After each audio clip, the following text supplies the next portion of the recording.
I'm Curious Vedant, and welcome to Season 6 of my podcast. Today, my guest is Aaron Ross, the Senior Vice President of Policy and Strategy at the Humane League, also known as THL. He has been with THL since its founding in 2005 and has also helped found the Open Wing Alliance, which prioritizes cage free work. He has led many negotiations with some of the biggest companies in the world, trained many young activists, and he has advised many companies on strategies. Before THL, he did animal advocacy work locally in his hometown of Baltimore. Hi, Aaron. Welcome to my show. I'm really excited to interview you. I'm excited to be here. Let's dive in. So, Aaron, first of all, I'm curious to know what sparked your interest in the animal welfare movement. Well, it's a bit of a long story, so I'll try to keep it short. But basically, in high school, I was learning about Asian cultures in my history class, and I remember one of the things that we learned about was that in some Asian cultures, cats and dogs are eaten as food. And I remember a lot of my classmates being freaked out by that or thinking that it was funny. But at the time, I was not vegetarian or vegan at the time, and I had eaten all types of animals myself, including all types of uh, wild animals too. I had eaten shark at the time. I had eaten snake. Uh, I used to love meat, so to me, this wasn't very strange. However, I did have a dog at the time, and I thought to myself, well, I wouldn't really want anyone to eat my dog. So it kind of bothered me. And I kind of couldn't get this out of my head because I was trying to figure out, okay, what is the difference here between all the animals I eat and eating and like someone eating my dog? So because this bothered me so much, I went home that night, and this was in the early days of the internet, mind you. This was like in the year like 2000. And I just typed in I think it was AOL at the time. I typed in vegetarianism just to see what would come up. And a very simple website from the UK popped up explaining factory farms. And it explained very concisely that, how factory farms are bad for the environment, which I didn't know at the time. They explained how they were bad for humans, like for workers and human health. And they also explained how factory farms are bad for animals. And I already knew that animals had to be killed for food. I was aware of that, but I didn't know that they were treated so badly. And I also didn't know that how destructive factory farms were for the environment and for human health either. So I was pretty shocked at this information. So, I decided to go vegetarian that night, actually. And I went to school the next day, and I didn't stick to my vegetarianism. It didn't last very long. I ate a chicken sandwich for lunch, but it really bothered me a lot, and I couldn't get it off my mind. So later that night, I decided like, I'm going to stick to becoming vegetarian. So I did. And at the time, I was also involved in a lot of social justice activism. So I was doing a lot of anti-war protests. I was doing a lot of uh, feminist activism. I was feeding the homeless. Uh, a lot of just general social justice activism. So my friend had a really great local group in Baltimore. It was called Global Toxins, and we did all types of social activism, including some animal rights activism. However, as I got more deeply involved into activism, I realized very quickly that animal activism was a very neglected area. I just thought, there's a lot of support for these other social justice uh, social justice forms of activism, but I didn't see a lot of support, particularly for animal rights, and for farmed animals and animal testing and animals in fur, things like this. So I decided to create my own organization at the time, and it was called the Baltimore Animal Rights Coalition. It was a very small local grassroots organization, and we were pretty aggressive. We did a lot of protests against the circus every time they came through town, the animal circus that came through town. We protested against fur stores. We did a lot of advocacy for vegan eating and education, things like that. And this, I started developing a really strong passion for this. So I actually ended up dropping out of school and became an activist full time.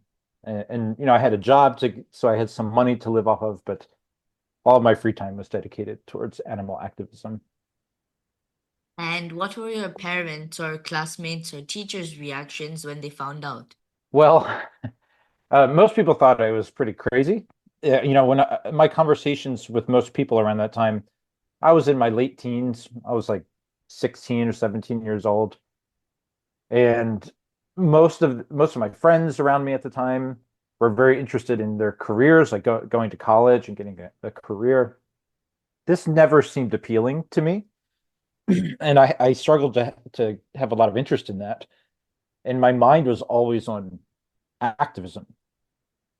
So the conversations with my friends and my family were a little tense because there was just a lack of understanding on their part on why I would do such a thing. Like it just seemed absolutely insane to them that I would like give up an opportunity like going to school to drop out into activism. Yeah, I mean, but I'm pretty sure that now times have changed because I've also been seeing in the news how now there's lots more awareness. So I'm pretty sure that if one of my other friends, for example, would do something like this, there would be a lot more understanding nowadays, right? Yeah, I agree with that. I think that's true, both about animals, but about social justice activism in general. I see that was not a very popular thing back in the early 2000s. Um, but I feel like just activism in general has gained popularity over time, and it's just become much more socially acceptable. Where back then it was seen as a very niche fringe part of society. And I was already in the fringe part of society. All my friends were, they were all like into punk rock, and we were all already kind of had like a subculture that we were a part of that almost like an alternative culture that really defined us as a group, and activism was really a part of that. But today, yeah, I do think activism, including animal activism, is just much more mainstream. And so you are also one of the founding members of the Humane League. So can you tell me how your interest in activism in your school days led and inspired you to co-found such a big organization? Yeah, as I was mentioning earlier, this kind of stemmed from the small animal rights group, the local one that I started in Baltimore. Yeah, I started this organization just with, a few friends of mine. So it started very, very small. We had no money.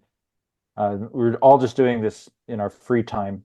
But, I had it in my head that this is what I want to do for the rest of my life. So I just kept going with it. That's basically how it happened. And I ended up meeting some other groups from some other cities. Like there's another group up in Philadelphia that was doing very similar types of activism that I was doing. And they used to come down and support our protests and our activism. And I used to go up to Philadelphia and support theirs. And we were so similar. Like we were working on all the same campaigns. We had a very similar, very hyper aggressive style of activism that it gave me this idea of why couldn't we just do this in every major city? We could almost develop like a franchise model of activism that we could export to cities all across the US. So I pitched this idea to the organization in Philadelphia, and they really liked this idea. And around that time, they were also changing they were changing their branding and trying to become more professional. So they changed their name to the Humane League of Philadelphia. Because we wanted to start this franchise model, I changed my organization's name in Baltimore to the Humane League of Baltimore. And that was the very beginning of the Humane League. And that was back in 2005 when that happened. And from then it's now become one of the biggest animal rights organizations in the world. Yeah, and it again started with this kind of the franchise model where, since we had Philadelphia and we had Baltimore, we wanted to open up offices along the East Coast in the US. So the next office after that we opened was in Boston. And this is actually how we found our previous president, David Coman-Hidy. And David was absolutely impressive. He was just such a natural born leader. So that was, I think we just got really lucky by finding David. And then we just started spreading from there. We opened up offices in Charlotte and out on the West Coast and in Texas. And then eventually we had offices all across the US. And then we decided to change our model from there because we were starting to get big, but we needed a lot of funding to keep this going.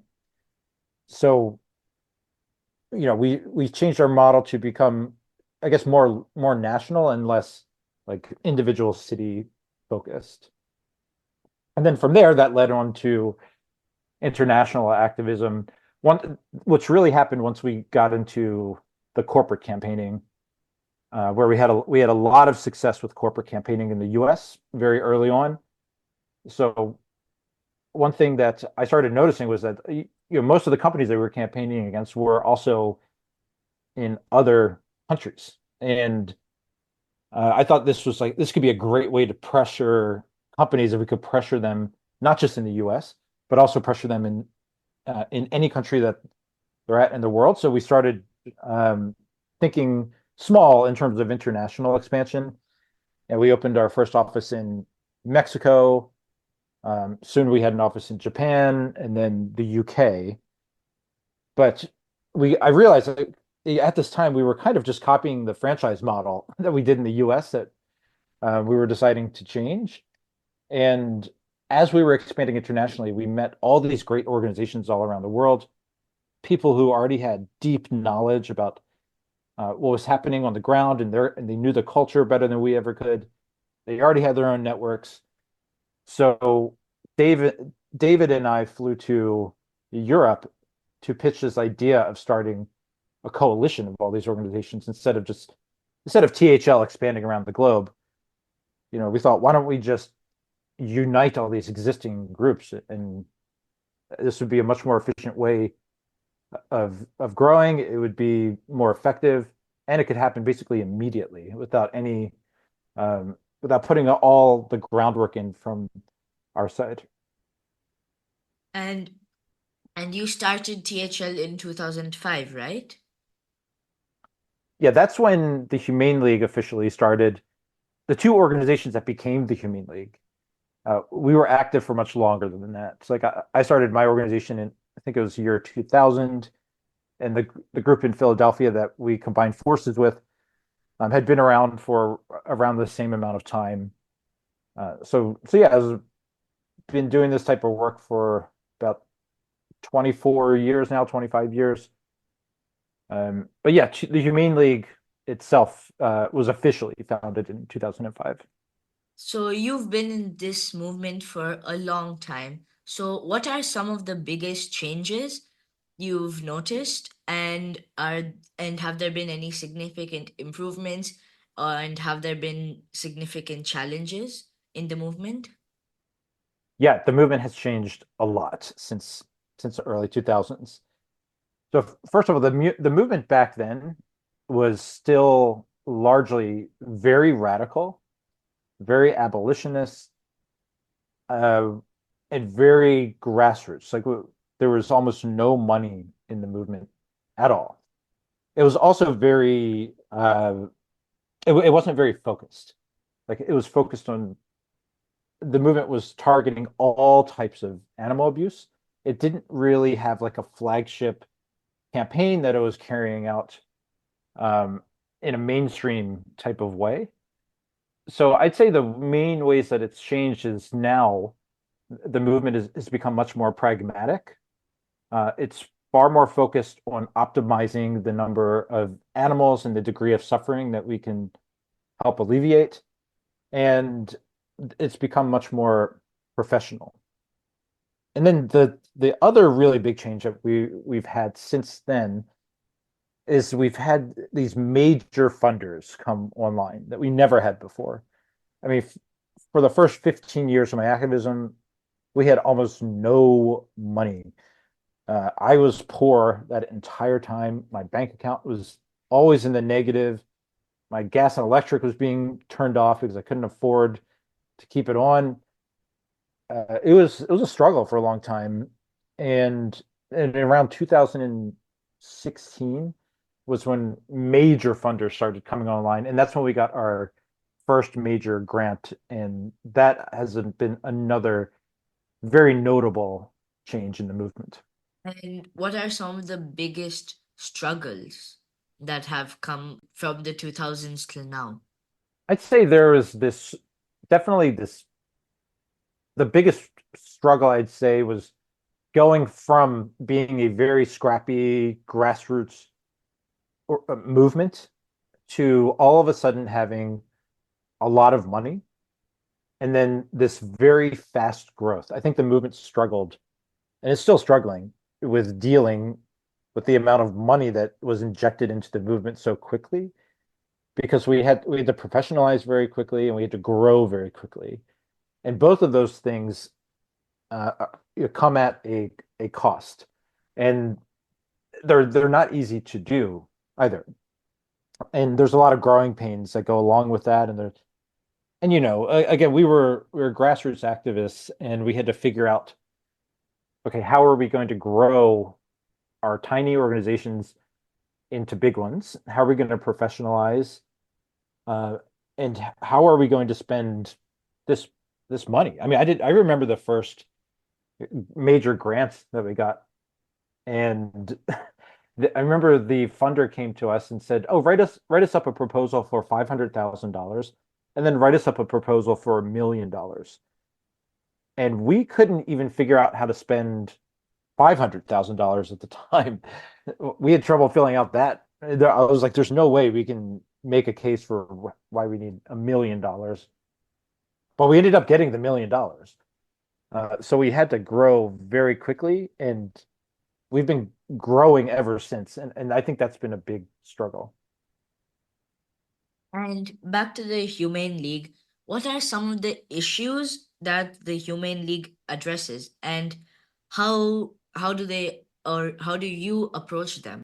Well, the Humane League has a very strong focus. We have like a laser focus on farmed animals. And within farm animals, we really focus almost 100% of our energy on chickens and helping to end the abuse of chickens um, worldwide. And there's a reason, this is very intentional. There's a reason that we do this.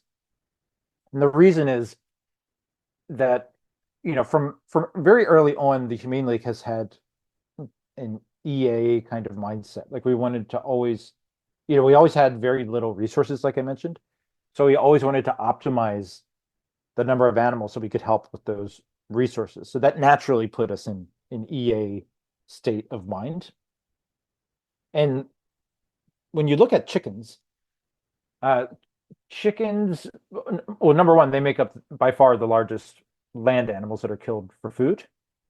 And they also seem to suffer to maybe the highest degree out of any land animal. So, for instance, when you look at chickens that are raised for the egg industry, when they're in these battery cages that they're raised in, their suffering is is to such a high degree, and they suffer in extremely large numbers. And like I mentioned earlier, we started shifting to a more pragmatic approach.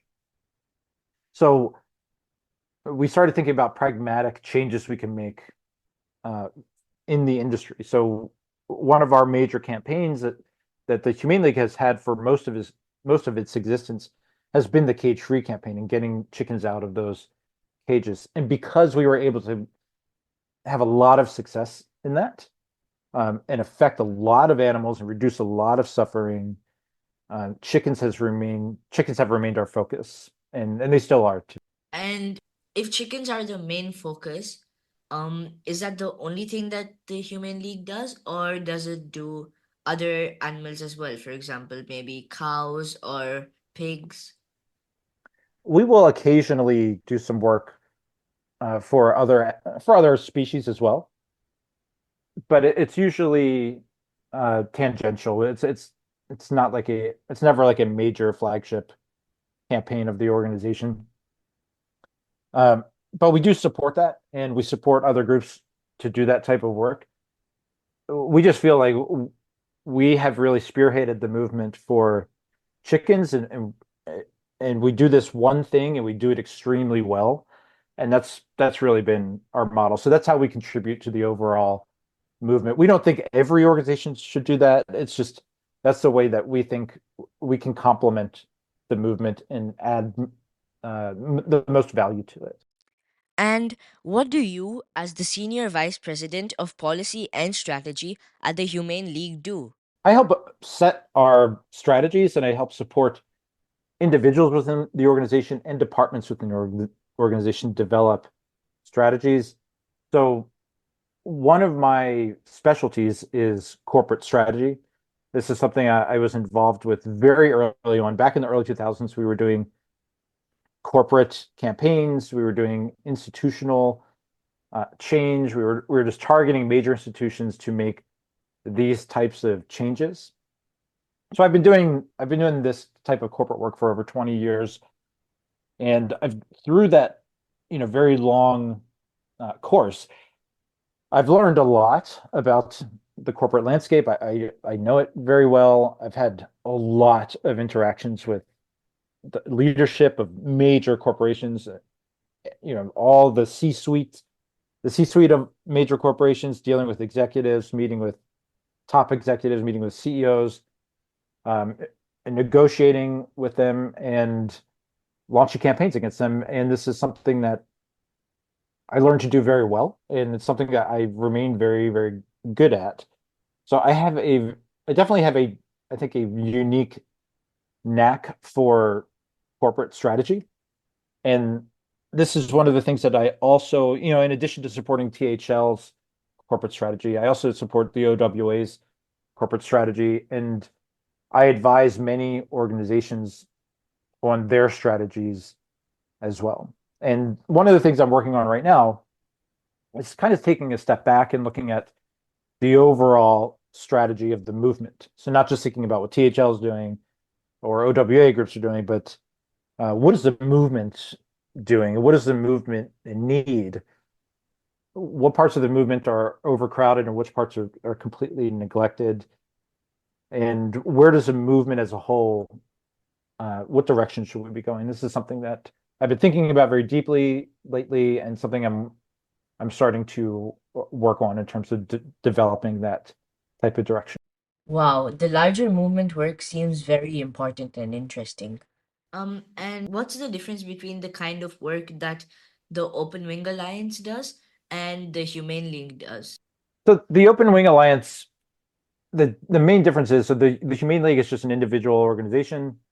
Uh, we're focused on the respective countries that we operate in, which right now are just the US and the UK. And we mainly focus on, national work while supporting the global work of the OWA.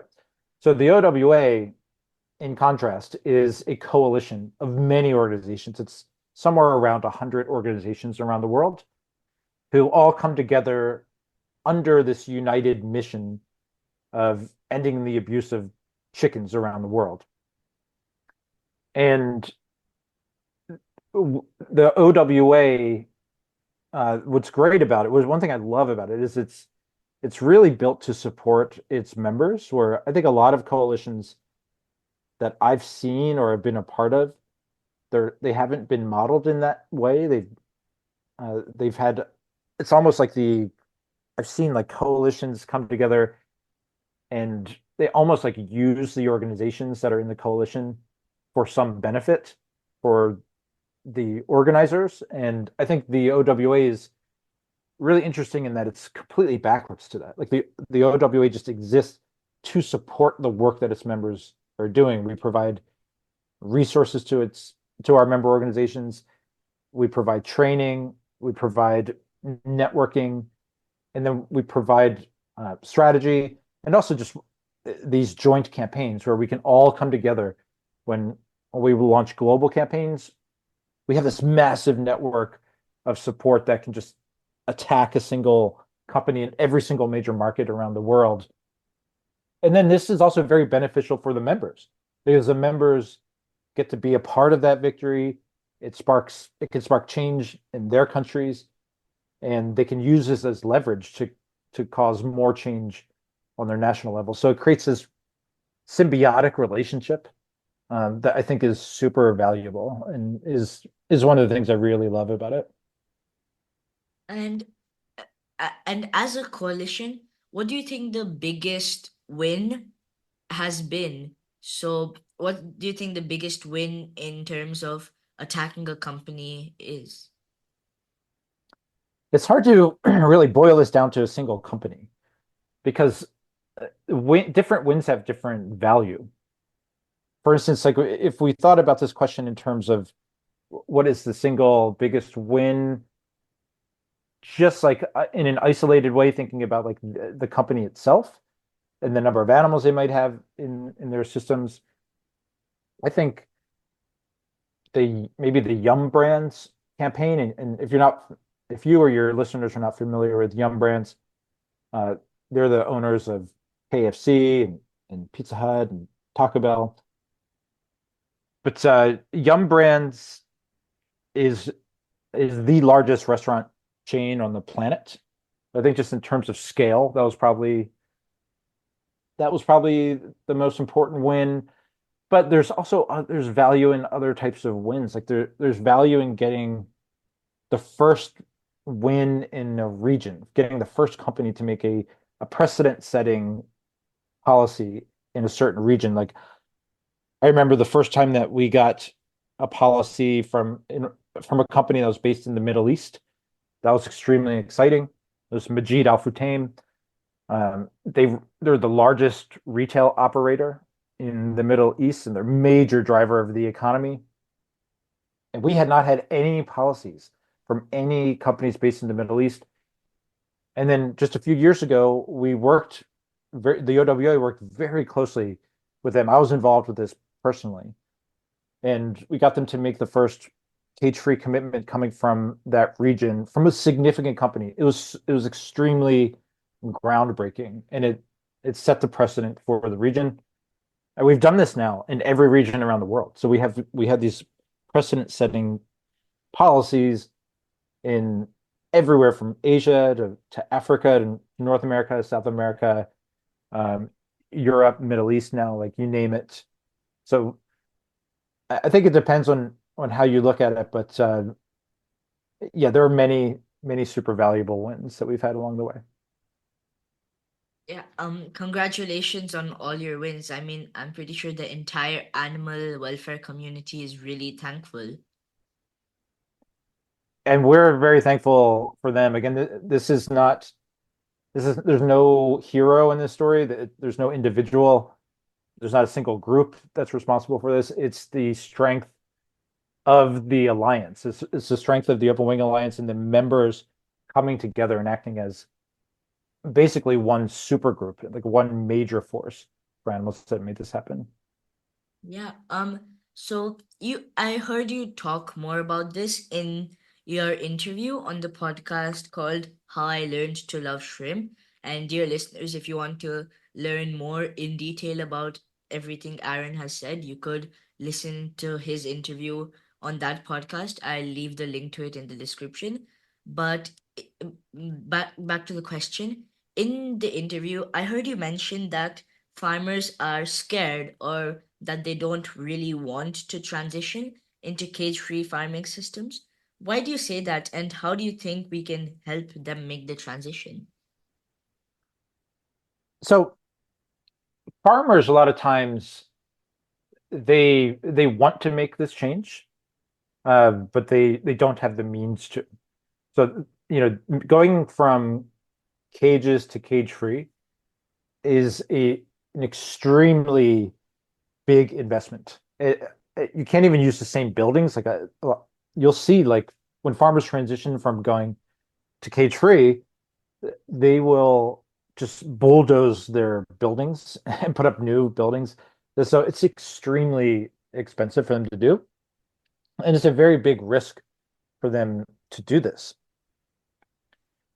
And one of the, we work with a lot of companies on the purchasing end to try to create solutions around this.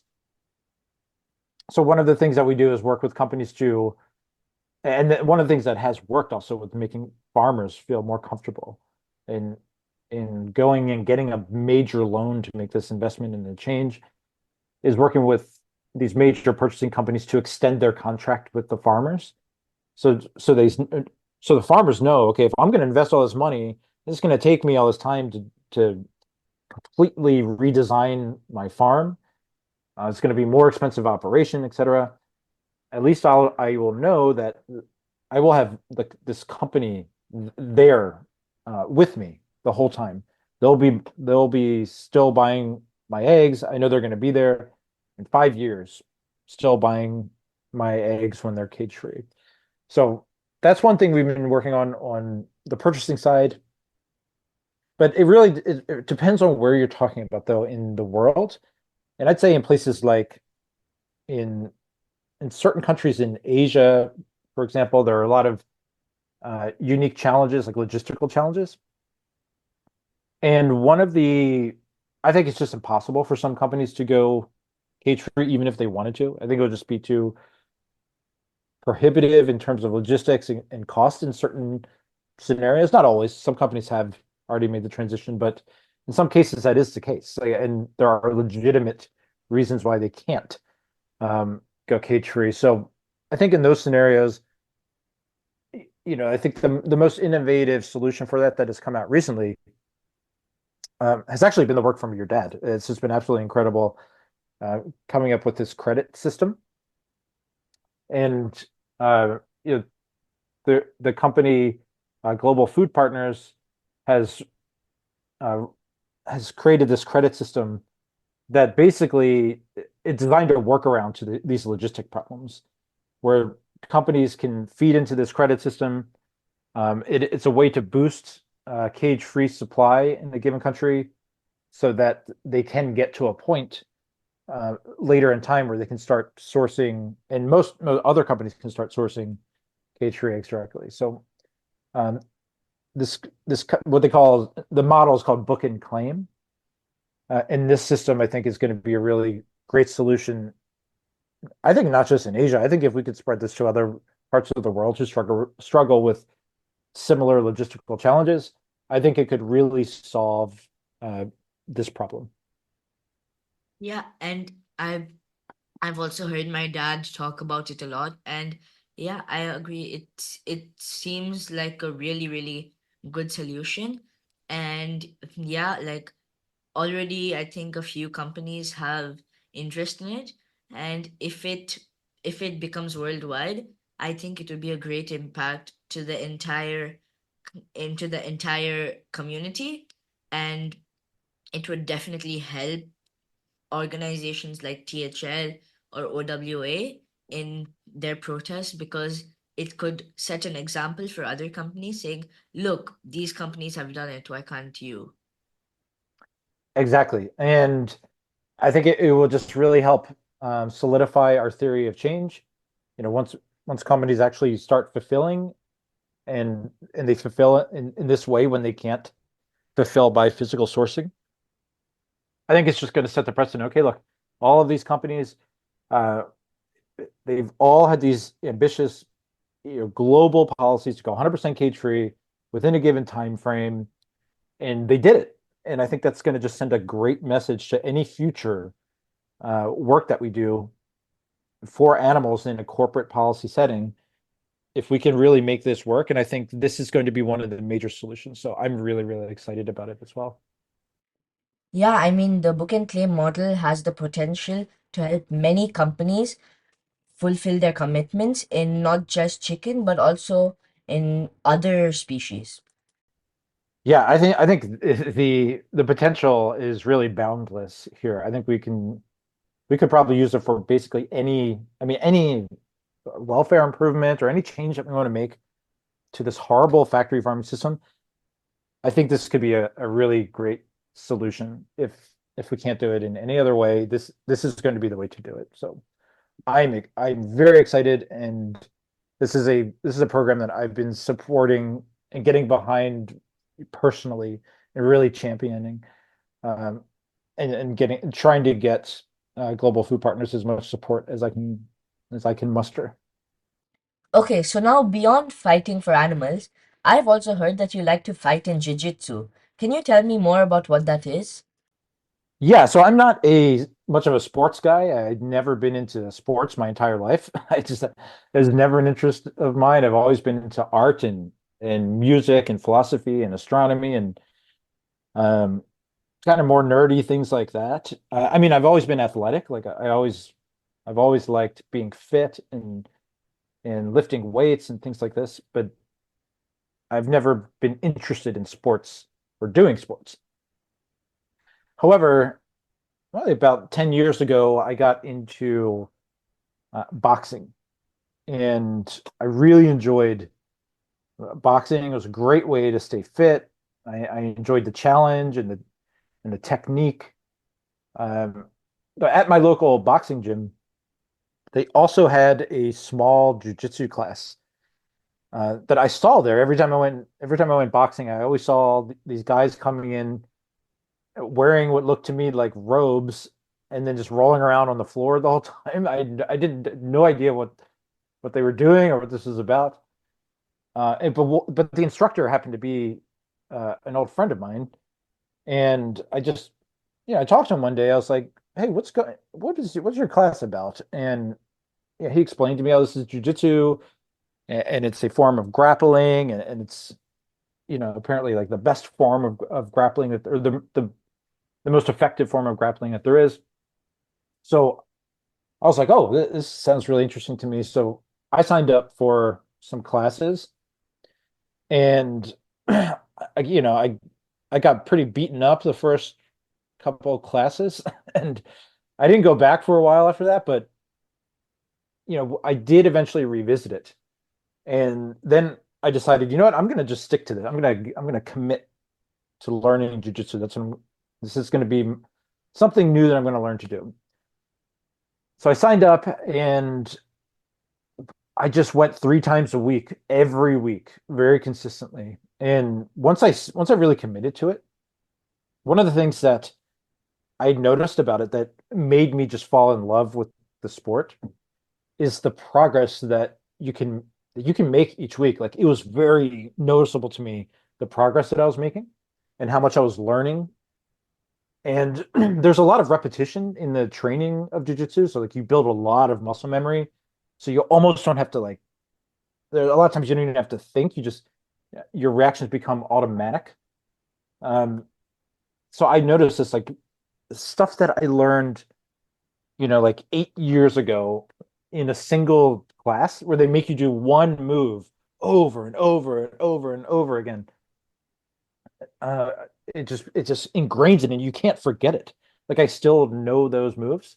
And that's one thing about I really love about it. And then I think jujitsu, the learning process is so viscerally applicable to life in general and to really anything that you're doing. So they have this saying in jujitsu, which is just stay on the path.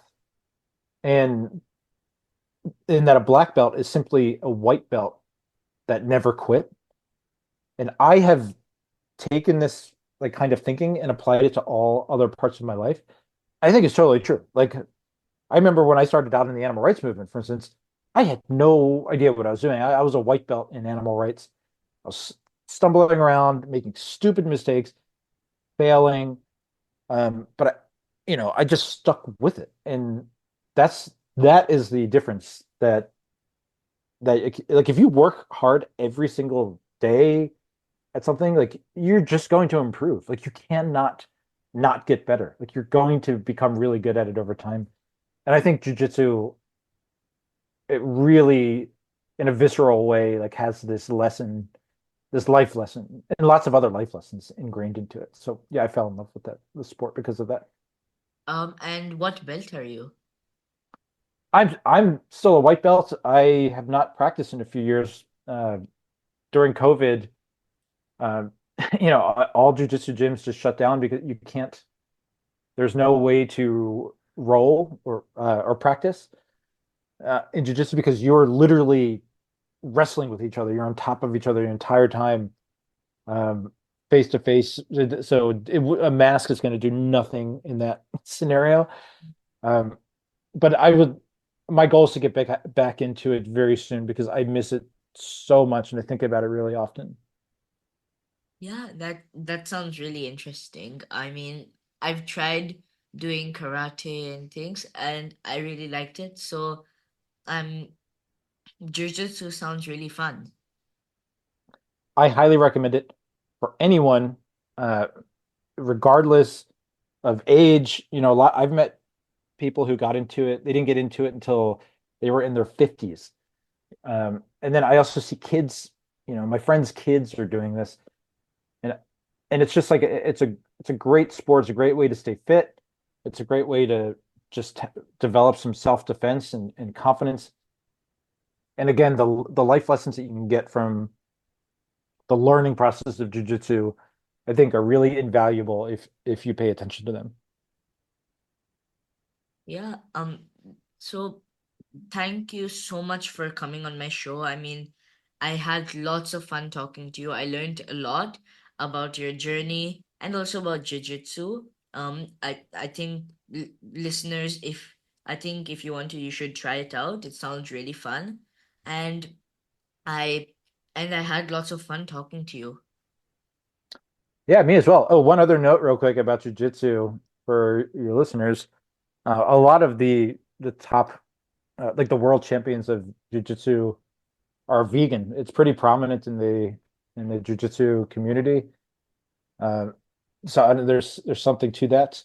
But yeah, I encourage everyone to give it a shot. And whatever path that you're on, especially if it's for animals, I encourage you to stick with it. Yeah. So thank you so much. Thank you. This was so much fun. Yeah. Dear listeners, follow my Facebook page, Curious Vedant, to get updates on my upcoming episodes. To listen at leisure on your phone and get notified about future episodes, subscribe by searching for Curious Vedant wherever you get your podcasts, such as Apple Podcasts, Spotify, Stitcher, YouTube, and many more. You can also listen to my show on curiousvedant.com. Thank you for listening to Curious Vedant, and don't forget to rate and leave comments.